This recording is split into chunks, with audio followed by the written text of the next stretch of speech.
പർച്ചേസിങ്ങിന് പോയിട്ടുള്ള രണ്ടാമത്തെ ദിവസത്തെ വിശേഷങ്ങളാണ് കേട്ടോ അന്ന് നിങ്ങളോട് പറയുന്നത്. കടക്കാർ വന്നിട്ടേ ഷോപ്പൊക്കെ തുറക്കുന്നതിന് എത്രയോ നേരത്തെ തന്നെ ഞങ്ങൾ പോയിട്ടുണ്ട് കേട്ടോ. അങ്ങനെ ദേ ഈ ഷോപ്പിലെ ഫസ്റ്റ് കസ്റ്റമർ അന്ന് ഞങ്ങളായിരുന്നേ.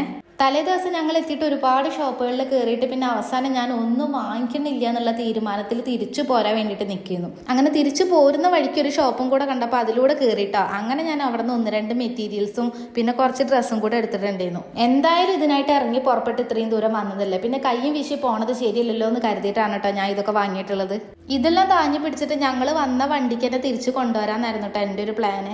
അതിനുവേണ്ടി ഇതൊക്കെ ചാക്കിലാക്കി കെട്ടിവെച്ച് വണ്ടിന്റെ ബാക്കിൽ വെച്ച് ഞങ്ങൾ കുറച്ച് ദൂരം പോകുന്നുണ്ടെങ്കിൽ ഒടുക്കത്തെ വെയിലും പിന്നെ ഇതിന്റെ ഭാരം കാരണം എനിക്കിത് കൊണ്ടുവരാനേ പറ്റണ്ടിരുന്നില്ല. ഒന്നാകെ ചെകുത്താനും കടലിനും നടുക്ക് വിട്ടൊരു അവസ്ഥയായിരുന്നു. ഇത് അങ്ങോട്ട് കളയാനും പറ്റൂല, ഇങ്ങോട്ട് എടുക്കാനും പറ്റാത്തൊരവസ്ഥ. എങ്ങനെയൊക്കെയോ അത് താങ്ങി പിടിച്ച് എറണാകുളം തൊട്ട് കൊടുങ്ങല്ലൂർ വരെ ഞാൻ അത് കൊണ്ടുവന്നു. പിന്നീട് ഒരടി മുന്നോട്ട് വെക്കാൻ കഴിയില്ലാന്ന് തോന്നിയപ്പോഴാണ് കേട്ടോ പിന്നെ കൊടുങ്ങല്ലൂരിൽ നിന്ന് ഞാനൊരു DTDC ഓഫീസ് വഴി കൊറിയർ അയച്ചിട്ടുള്ളത്. അങ്ങനെ ഞങ്ങൾ കൊറിയർ അയച്ച് പിറ്റേന്ന് തന്നെ സാധനം എൻ്റെ കയ്യിൽ കിട്ടിയിട്ടുണ്ടേ.